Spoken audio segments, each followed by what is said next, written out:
नमस्ते। आपका कुछ व्रत कथा में एक बार फिर से स्वागत है। आज मैं आपको तिलचौथ की कहानी सुना रही हूँ। किसी शहर में एक सेठ सेठानी रहते थे। उनके कोई भी संतान नहीं थी। इससे दोनों जने दुखी रहते थे। एक बार सेठानी ने पड़ोसियों की स्त्रियों को तिलचौथ व्रत करते हुए देखा तो पूछा, आप किस व्रत को कर रही है? इसके करने से क्या लाभ होता है? औरतें बोली कि यह चौथ माता का व्रत है। इसके करने से धन, वैभव, पुत्र, सुहाग आदि सब कुछ प्राप्त होता है। घर में सुख शांति का वास होता है।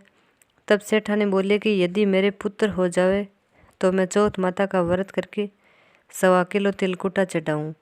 बाद में वह गर्भवती हो गई, तब भी भोग नहीं लगाया। और चौथ माता से बोली कि हे चौथ माता, यदि मेरे पुत्र हो जावे तो मैं 2.5 किलो का तिलकुटा चढ़ाऊँगी। गौरी पुत्र गणेश वे चौथ माता की कृपा से उसको पुत्र रत्न की प्राप्ति हुई, पर उसने तिलकुटे का भोग नहीं लगाया।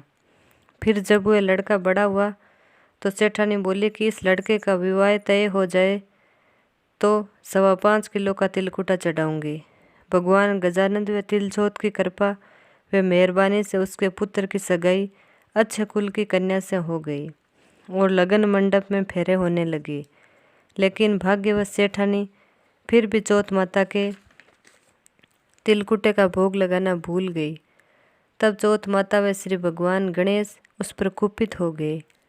अभी फेरों के वक्त में 3 ही फेरे हुए कि चौथ माता अपना कोप दिखाती हुई आई व दूल्हे राजा का अपहरण करके ले गई और गांव के बाहर पीपल के पेड़ पर छिवा दिया। सब लोग अचंभे में रह गए कि एकाएक दूल्हा कहाँ चला गया।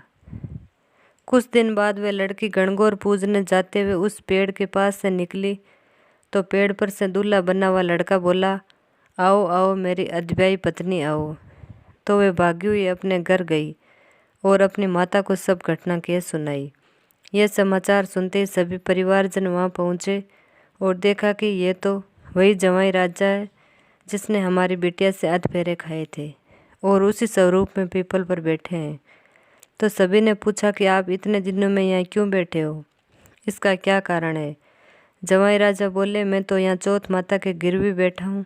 मेरी माता श्री से जाकर कहो कि वे मेरे जन्म से लेकर अभी तक के बोले हुए सारे तिलकुटे का भोग लगाकर और चौथ माता से प्रार्थना करके क्षमा याचना करें, जिससे माता की कृपा से मुझे छुटकारा मिलेगा।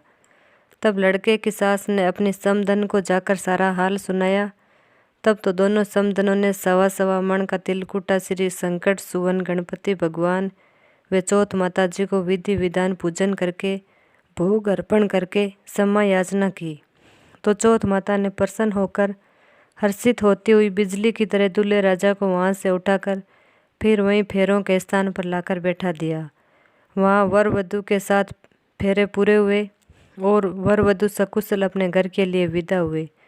चौथ माता की कृपा से दोनों परिवारों में सभी तरह से अमन चैन में खुशहाली हुई।